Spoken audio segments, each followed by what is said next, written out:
What is 30A? 30A Bharat के संविधान में एक ऐसी धारा है, ये धारा ये कहती है कि हिंदू अपने धर्म की शिक्षा नहीं दे सकता, अपने कॉलेज में नहीं दे सकता, प्राइवेट कॉलेज में नहीं दे सकता, इसके लिए कॉलेज नहीं बना सकता, और जो सरकार के जो कॉलेजेस हैं उसमें नहीं दी जा सकती। लेकिन एक धारा है 30, वो 30 धारा मुसलमानों को इस बात की इजाजत देती है कि वो अपनी मजहब की शिक्षा के लिए कॉलेज खोल सकते हैं, वो मदरसे चला सकते हैं, क्रिश्चियन अपने मदरसे चला सकते हैं, स्कूल इंस्टीट्यूशन चला सकते हैं जहां वो अपने मजहब की शिक्षा दे सकते हैं। मेरा सवाल यह है, क्या संविधान के निर्माताओं को इस बात का बोध नहीं था कि सिम्मी जी, अगर आप अपने धर्म की शिक्षा आपको नहीं मिलेगी तो आप में संस्कार कहां से आएंगे, आप में फेथ कहां से आएगा, आप वेद क्या हैं, पुराण क्या है, कैसे जानेंगे अगर आपसे कहा जाए आपको यह नहीं पढ़ना है।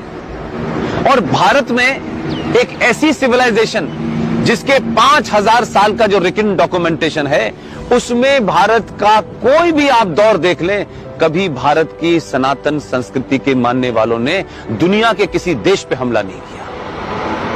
यह शब्द बलात्कार हमारी संस्कृति का हिस्सा नहीं था। ये घूंघट इसलिए नहीं था कि हमारे यहां था, हमको गलत नैरेटिव दिया क्या। ये भारत के अंदर जब मुगल शासक आए, उनका एक ही एजेंडा था कि जितने गैर मुस्लिम औरतें हैं उनका रेप करके उनकी नस्लों को सुधारना है। ये बलात्कार शब्द हमारे साहित्य का हिस्सा नहीं था, ये तलाक शब्द हमारे साहित्य का हिस्सा नहीं था। हमारी परंपरा और संस्कृति में 7 फेरे जीवन भर के लिए जाते हैं। इस्लाम में शादी is a contract between 2 people, it's a business. आपने शादी मुझसे की और शादी करने के कुछ दिन के बाद आपको लगा कि मैं रहना नहीं चाहती, तो बिजनेस कॉन्ट्रैक्ट है, आपने कॉन्ट्रैक्ट कैंसिल कर दिया। तो आर्टिकल 30A भारत के संविधान से हटना चाहिए। इस देश के 90 से 95 करोड़ हिंदुओं को उनका शास्त्र क्या कहता है, उनका वेद क्या कहता है, इसकी शिक्षा की इजाजत देनी चाहिए। और मंदिरों के ऊपर जो हिंदू पैसा चढ़ाते हैं, यह भी एक लॉ है जो नहीं पता देश को। भारत के जितने भी मंदिर हैं उस पे जो पैसा चढ़ता है वो सरकार के खजाने में चला जाता है।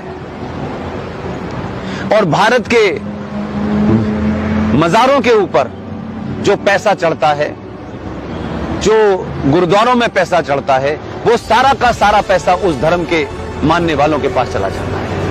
सिर्फ भारत के हिंदुओं का पैसा जो आप अयप्पा पे चढ़ाती हैं, जो महाकाल पे चढ़ाती हैं, जो वैष्णो देवी